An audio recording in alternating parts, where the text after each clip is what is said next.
I'm one of a relatively few riders who has owned the old school Moto Guzzi Stelvio, a 2014 Stelvio 1200 NTX in green. The NTX means that mine was pimped out with all the accessories already on it from the factory. It had the handguards, heated grips, adjustable windshield, aluminum bags and mounting hardware, center stand, engine guards, metal bash plate, fog lamps, and wire-spoked wheels. You got a lot for your money with the old NTX. The engine was an 1151cc air-cooled V-twin monster which sounded like a muscle car V8. Boy, that bike had character, with the deep rumble, the clacking of the dry clutch, and the tugging to the left at a standstill whenever I blipped the throttle. Unfortunately, it also tended to blow a fuse every time I turned on the fog lamps. It was an enormous motorcycle, 600 pounds when measured without the accessories I just listed, but was also insanely comfortable for me and for Brooke on the back. With the enormous weight of the bike, I didn't even notice that I was carrying a passenger. I took that bike on some nice rides, and we also did a motorcycle camping trip to Vermont. Check out that video in the top right corner. But now we have the release of a brand new Stelvio. Leaner, lighter, more powerful, and really good looking. Is this the bike that will take Moto Guzzi from a small manufacturer of quirky, characterful motorcycles to one of the big players in the space? Stay tuned. And as always, if you're enjoying the content, please consider supporting this small channel by subscribing, liking the video, and sharing it with friends.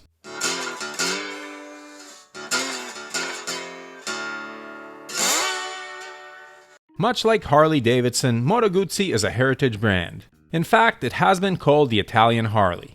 And like Harley-Davidson, all of its engines are V-twins, albeit Moto Guzzis have a longitudinally mounted crankshaft instead of a transversely mounted one like most V-twins.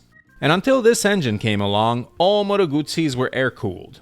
This new Stelvio is powered by the same 1042cc motor from the V100 Mandello Sport Tourer with no internal changes, and this is Moto Guzzi's first liquid-cooled engine. It produces 115 horsepower and 77 pound-feet of torque, on the high end of the 900 to 1100cc adventure bike class with which the Stelvio will compete.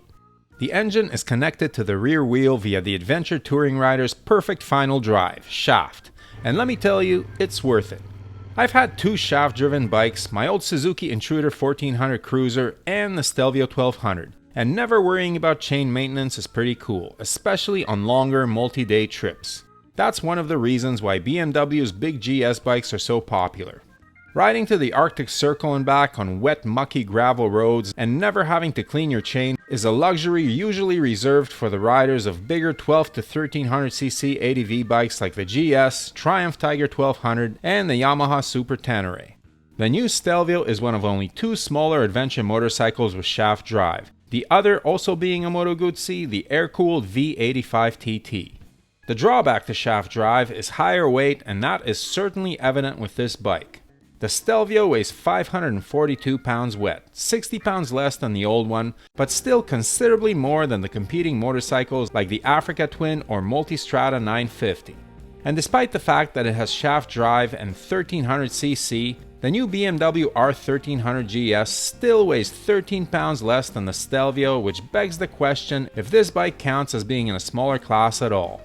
The new Moto Guzzi has all of the modern electronics with 5 rider modes: Sport, Street, Touring, Rain, and Off-Road, with throttle sensitivity, traction control, engine braking, and ABS adjusting to each mode. These features can also be adjusted independently. There's also a 6-axis IMU, so traction control and ABS are lean sensitive.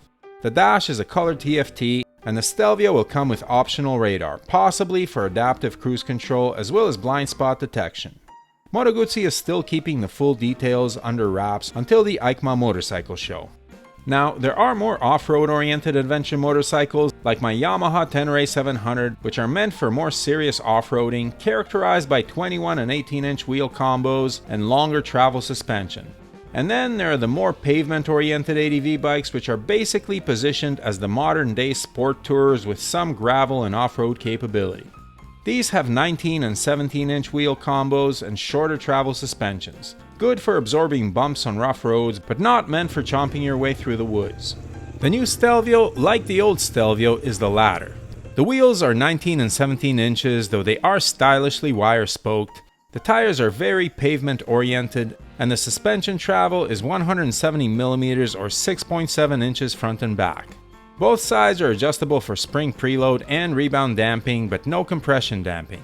This setup should be good for rough pavement, gravel, and flat dirt roads, but not anything more serious.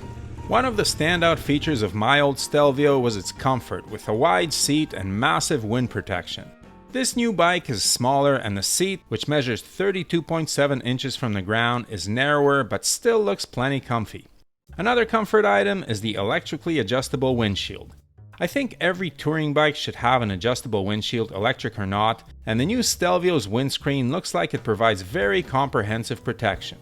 On long rides, I like to listen to podcasts through the headset in my helmet, but without a windshield to keep the wind completely off my helmet, wind noise makes this impossible. Anything above 50 miles per hour or 80 kilometers per hour muffles the sound unless you have a bubble of clean air around you.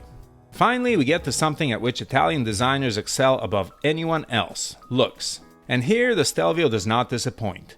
Every detail looks well thought out, from the LED headlight, which looks like the eagle on Moto Guzzi's logo, to the balanced proportions, impressive fit and finish, and stylish single-sided swing arm. This is one pretty bike. It's not mean looking like a Dakar rally bike, but rather refined and sophisticated. Presumably, the price will be announced at EICMA in a couple of weeks, and I'm expecting it to be as premium as the Stelvio looks, but Moto Guzzi might surprise you.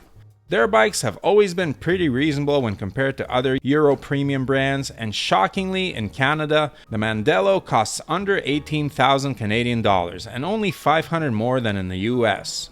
So add the Stelvio to a growing list of mid to large sized pavement-oriented adventure motorcycles like the Ducati Multistrada 950 and Triumph Tiger 900 GT. It even competes with sport tours like the Yamaha Tracer 9 and Kawasaki Versys 1000. Will this new model establish Moto Guzzi as a big player in the segment and in motorcycling overall? Maybe more in Europe. Here in Canada, the lack of a comprehensive dealer network is always going to hold the brand back. Ironically, the motorcycle that may lose the most sales with the introduction of the Stelvio is the Mandello. They are very similar, but the Stelvio looks more comfortable and is more versatile with its off-pavement capability. So, I'm glad to see Moto Guzzi back in this space. Yes, the new Stelvio is primarily a pavement bike, but so is the old one. Riding that big monster off-road was terrifying. Whoa! Boots are wet. What do you think of this brand new adventure bike? Are you a fan of this quirky brand? Please share your thoughts in the comments below. Adventure on, and may the spokes be with you.